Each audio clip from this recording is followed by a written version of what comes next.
আশরাফ আলী থানভী রহমতুল্লাহি আলাইহি কিতাবের মধ্যে একটা ঘটনা লিখছে। একবার ইবলিস মানুষের ভেষ ধরে আইসা মুসা আলাইহিস সালামকে বলতেছে, আচ্ছা আমার কি ক্ষমা পাওয়ার কোনো রাস্তা আছে কিনা?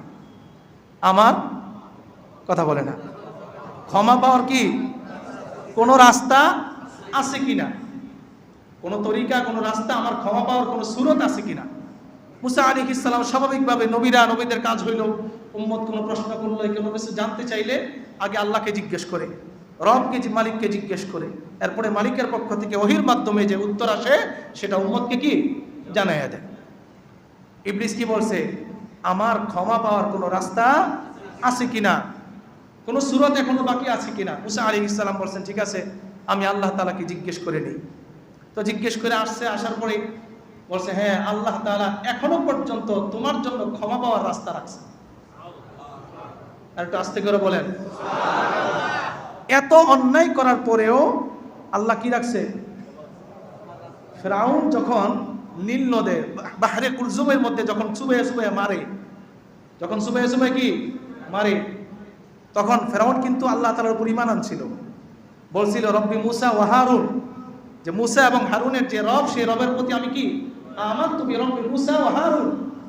হ্যাঁ, তখন আল্লাহ বলছে আল আনা ওয়া ক্বাদ আসাইতা, এখন ঈমান আনছো, এখন ঈমান আনলে কি গুনাহ?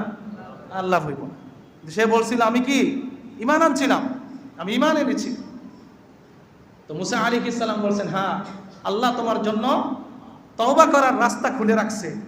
আল্লাহ তোমাকে কোন আদেশ করছিল? বলছে আল্লাহ বলছিল আদমকে সিজদা করতে। তুমি কি এখন যেহেতু আদমই দুনিয়াতে আছে, আদমের কবরের সামনে গিয়ে এটা কি করো?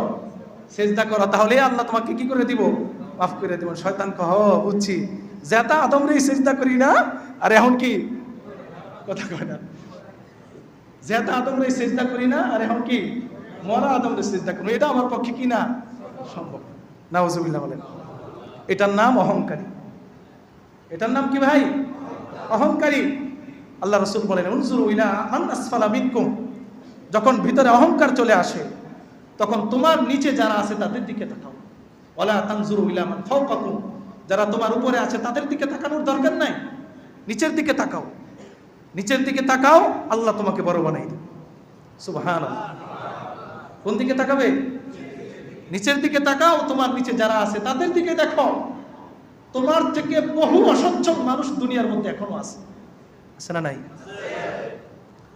এই জন্য সম্পদশালী হইলে অহংকার করা যাবে না। সম্পদ দেন কে?